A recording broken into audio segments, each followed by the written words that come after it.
الحمد للہ وحدہ والصلاة والسلام علی من لا نبی بعد اما بعد فاعوذ باللہ من الشیطان الرجیم بسم اللہ الرحمن الرحیم ان اللہ وملائکتہ یصلون علی النبی یا ایھا الذین آمنوا صلوا علیہ وسلموا تسلیما اللہم صلی علی سیدنا محمد وعلی آل سیدنا محمد وبارک وسلم۔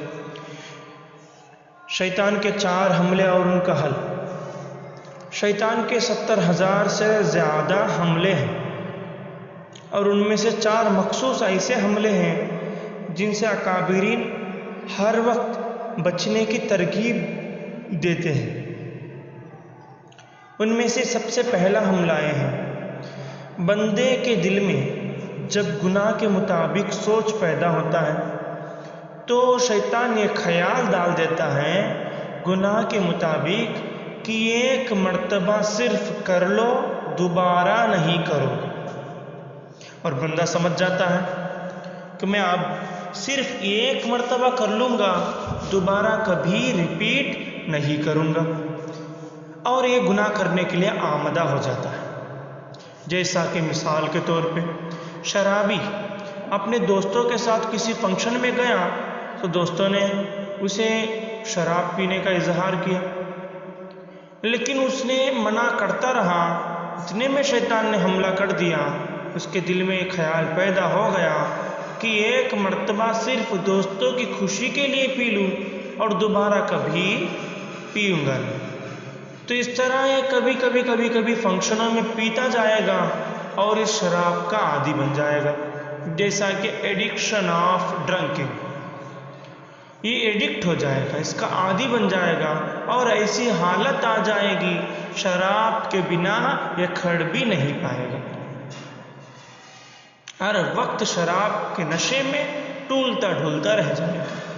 اسی لیے اکابرین فرماتے ہیں جب صرف ایک بار اور کبھی نہیں اس طرح کا خیال دل میں گناہ کے مطابق آ جائے تو پہلا قدم جو گناہ کی طرف اٹھاتے ہیں اس سے پہلے ایک مرتبہ آسمان کی طرف دیکھ لینا اور اللہ کو یاد کر لینا، تاکہ اللہ کا خوف آپ کے دلوں میں پیدا ہو جائے اور اس گناہ سے آپ دور ہو جائیں۔ سوال دل میں پیدا ہوتا ہے، آسمان کی طرف دیکھتے ہی ہمیں اللہ کی خوف دل میں کیسے بٹھا سکتے ہیں؟ موسیٰ علیہ السلام کے قوم کے اوپر جب اللہ تعالیٰ کے نعمتوں کی بارش ہونے لگی تو اللہ تعالیٰ نے موسیٰ علیہ السلام کو حکم فرمایا، اے موسیٰ، یہ جو تیرے لوگ، تیری امت نے کندھوں پہ جو چادر اڑائے ہیں ان سے کہنا کہ ان چادروں کے کونوں میں آسمان کے رنگ کے یعنی نیلے دھاگے باندھ لینا، تاکہ اس نیلے دھاگے کو دیکھتے ہی آسمان یاد آئے اور آسمان کو دیکھتے ہی میری قدرت یاد آئے اور میری قدرت سے میں یاد آ جاؤں اور گناہ کرنے سے وہ باز آ جائے۔ جیسا کہ اللہ اپنی قدرت کے ذریعے سے اللہ اپنا ظاہرہ پنا دکھا رہے ہیں، اللہ کو ضرورت نہیں ہے، لیکن بندوں کی یہ کمزوری کی وجہ سے بندوں کو اس طرح کرنا پڑتا ہے کہ اللہ کی قدرت کو دیکھ کر اللہ کو پہچانے، اور اللہ کو پہچاننے کے بعد اللہ کی محبت اور اللہ کا خوف بھی دل میں آ جائے اور دل سے گندگی نکل جائے۔ اور دوسرا حملہ یہ ہے نیکی میں سستی کراتے رہنا، گناہ تو نہیں بلکہ نیکیوں میں سستی کراتا رہتا ہے۔ مثال کے طور پہ کوئی بچہ کلاس میں پڑھ رہا ہے، کوئی 3rd کلاس پڑھ رہا ہے، طالب علم، اس بندے کا نہ اوپر والا گریڈ ہے نہ نیچے والا گریڈ ہے، درمیان کا گریڈ ہے، تو الحمدللہ بندہ سمجھے گا کہ نہ اوپر ہے نہ نیچے ہے، بس چلو بھائی درمیان میں تو گزر جاتی ہے، تو گزرتی زندگی اس 3rd کلاس میں ہی گزر جائے گی، یہ ترقی 4th کلاس تک نہیں پہنچ پائے گا، کیونکہ اس کی پڑھائی کمزور بھی نہیں ہے بلکہ اس میں ذہین بھی نہیں ہے، درمیانی میں ہے، تو اس بندے کی جو نیکیوں کی سطح ہوتی ہے وہ درمیان میں ہی رک جاتی ہے، آگے کی ترقی نہیں کرنے دیتا۔ جیسا پہلے آدمی سمجھتا ہے بھائی چلو 5 وقت کی فرائض بھی ادا ہو گئے اور سنتیں بھی ادا ہو گئے، اب نفلوں کو بھی پڑھنا ہے کیا؟ ایک دن چلے جاتی ہیں، نفل چھوڑ دیتا ہے، اور ہلکا ہلکا اللہ تعالیٰ اس طرح کی سستی کے وجہ سے اسے سنتوں سے بھی غافل کر دیتے ہیں، اور سنت جب چھوٹ جاتے ہیں، شیطان کا حملہ ہوتا ہے تو پھر سے فرائض بھی اس کے چھوٹ جاتے ہیں۔ اکثر لوگوں کے ہم شکایت سنتے ہیں کہ ہماری فجر نماز چھوٹ جاتی ہے، فجر نماز چھوٹ جاتی ہے۔ اس کا یہی شکایت ہو تو میں خصوصاً کہوں گا کہ آپ کی عشاء کے بعد کے سنتوں اور وتر واجب نمازوں کی طرف دھیان دیں، اور نوافل کی طرف، سنتوں کی طرف دھیان دیں، اس کے بعد آ کر آپ فرائض کے اوپر پابند ہو سکتے ہیں۔ ورنہ سنت اور نوافل کے پابندی کے بنا فرائض کے اوپر پابندی لانا بڑی مشکل کام ہے، یہ ایک حد تک ناکام کام ہے۔ اسی لیے ہمیں نیک کاموں میں شوقیلی بننے چاہیے اور گناہ سے بچتے رہنا چاہیے۔ نیک کاموں میں سستی ہمیشہ کرنا ہی نہیں چاہیے، نیک کاموں میں اپنے شوق کو بتانا چاہیے۔ اور تیسرا گریڈ یہ ہے نیکی پر تکبر لانا۔ نیکی پر تکبر، ہاں، جیسا کہ لوگوں کو دکھانے کے لیے عمل کرتا ہے، یہ چارواں حملہ ہے۔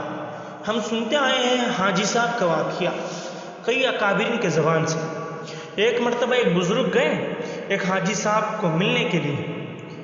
حاجی صاحب حج سے نئے واپس آئے تھے، تو حاجی صاحب بزرگ کو دیکھتے ہی اٹھ کر کھڑے ہو گئے اور استقبال کیا اور بڑے ادب احترام کے ساتھ بٹھایا، اور بیٹے سے چلا کر کہا کہ بیٹے جا کر مہمان آئے ہیں، اپنی اماں سے پوچھنا کہ زمزم کے پانی بھیجو، اور یہ بھی کہا کہ بیٹے زمزم کا پانی جو پچھلے سال حج میں لے کر آئے وہ پرانا نہیں، یہ جو نیا حج والا پانی ہے وہ پانی لے کر آؤ۔ اس میں مخصوص انڈائریکٹ بتا رہا ہے کہ وہ پچھلے سال بھی حج کر چکا ہے اور اب بھی نیا دوسرا حج کیا ہے۔ تو یہ عمل جو ہے دوسروں کو بتانے کے لیے کرتا ہے تو اس کی کوئی فائدہ ہی نہیں۔ تو عمل ایسے جو لوگوں کو دکھانے کے لیے کتنے بھی کر لے وہ اللہ کے سامنے قبولیت آئے ہی نہیں۔ تو اسی لیے ہر عمل کو حضرت جی الیاس صاحب رحمۃ اللہ علیہ کا ترغیب یہ ہے کہ ہر عمل میں ٹٹولے 3 مرتبہ ٹٹولے۔ عمل کے شروع میں کہ میں عمل اپنے لیے کر رہا ہوں، لوگوں کے دکھانے کے لیے کر رہا ہوں، یا اللہ کے لیے کر رہا ہوں۔ الحمدللہ اللہ کے لیے ہیں تو اللہ کا شکر کرے اور عمل کو شروع کرے، اور عمل کرتے وقت میں بھیڑ سے ٹٹولے کہ میں اللہ کے لیے کر رہا ہوں یا کسی دوسرے کو دکھانے کے لیے کر رہا ہوں۔ الحمدللہ پھر سے اللہ کے لیے نکلے تو اللہ کا شکر ادا کرے اور عمل کو جاری کرے، اور اس کے بعد عمل ہو جانے کے بعد پھر سے اپنے دل میں ٹٹولے کہ میں عمل اللہ کے لیے کیا ہوں یا میرے لیے یا دوسروں کو دکھانے کے لیے۔ جب اللہ کے لیے نکلے تو عمل ٹھیک ٹھاک ہوا ہے، اللہ کا شکریہ ادا کرے، اللہ کے سامنے اپنی دعاؤں کو پیش کرے۔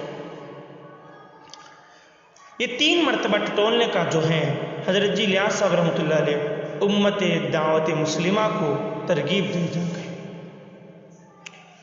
انشاءاللہ کابرین کی اس فیض سے ہم فائدہ اٹھائیں گے، اور اللہ ہمیں اکابرین کے نقش قدم پر چلنے کی توفیق عطا فرمائے۔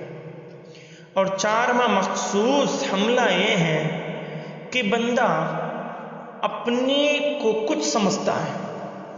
مثال کے طور پہ میں کچھ ہوں، ارے بھائی میں کسی کو دکھانے کے لیے تو عمل نہیں کرتا ہوں، بس میرے اللہ کے لیے کرتا ہوں۔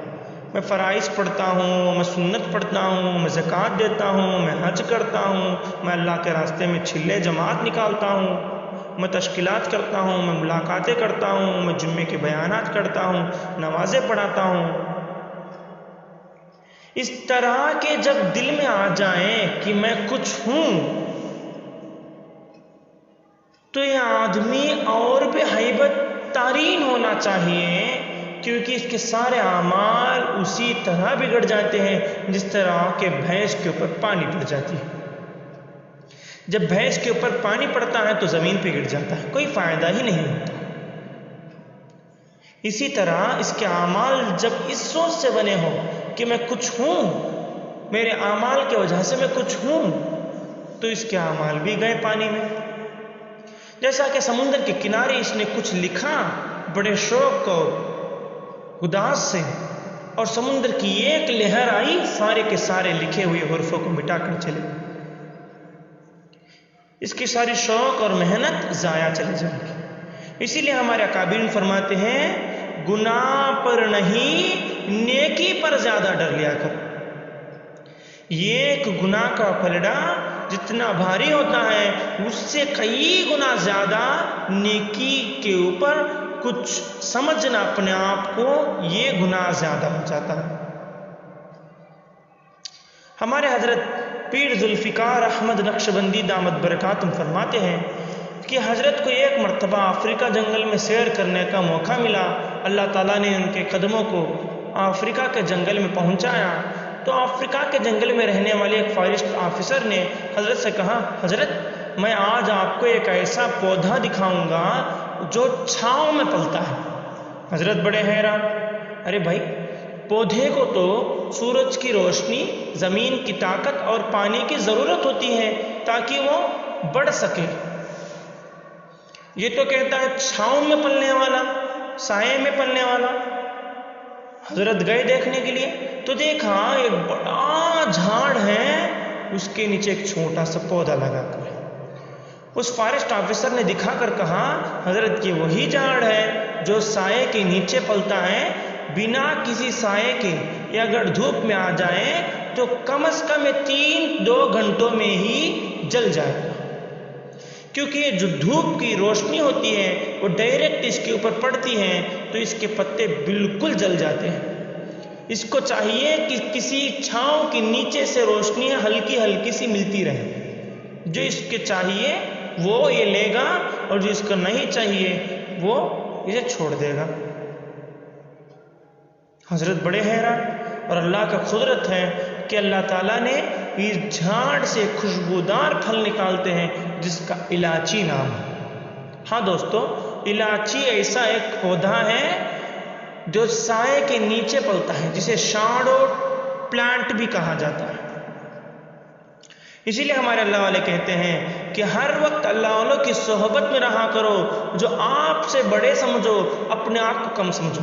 حضرت سیفی صاحب دامت برکاتہم فرماتے ہیں کہ اپنے آپ کو اللہ کے سامنے مکھی ہی سمجھ لو، لوگوں کے سامنے مکھی ہی سمجھ لو، تو اللہ تعالیٰ ایسا مکھی بنائیں گے جو گندگی پہ اڑنے والا نہیں بلکہ شہد اور پھولوں پہ اڑنے والا مکھی۔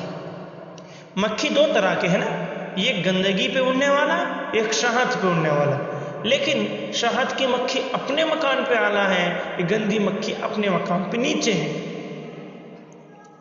تو اللہ سے مانگنا چاہیے، اللہ میں مکھی ہوں، اگر تو کرم کر دیں تو شہد کا مکھی بن جاؤں گا، اگر تو ناراض ہو جا تو گندگی پہ اڑنے والا مکھی بن جاؤں گا۔ تو دوستو، ہم سب کو اللہ والوں کی صحبت اختیار کرنی چاہیے، جب جا کر ان 4 شیطان کے بڑے بڑے حملوں سے ہم بچ سکتے ہیں، حفاظت میں آ سکتے ہیں۔ جب سایہ ہی نہیں ہو ہم کہاں جائیں گے، کہاں پلیں گے؟ جیسا کہ مثال کے طور پہ دیکھو اس جھاڑ کو، الائچی کا پودا سائے میں پلتا ہے تو اتنی خوشبودار پھل جو دیتا ہے۔ اگر ہم بھی اکابرین کے سائے میں نقش قدم پہ رہیں گے، حضور کے طریقہ میں اور صحابہ کے باعمل زندگی کو آنکھوں کے سامنے رکھتے ہوئے چلیں گے تو انشاءاللہ ہم بھی کچھ نہ کچھ بنیں گے اللہ کے ساتھ۔ بنے نہیں ہیں، اللہ بنائیں گے انشاءاللہ۔ اللہ تعالی ہم سب کو عمل کی توفیق عطا فرمائے۔ وآخر الدعوانا ان الحمد للہ رب العالمین۔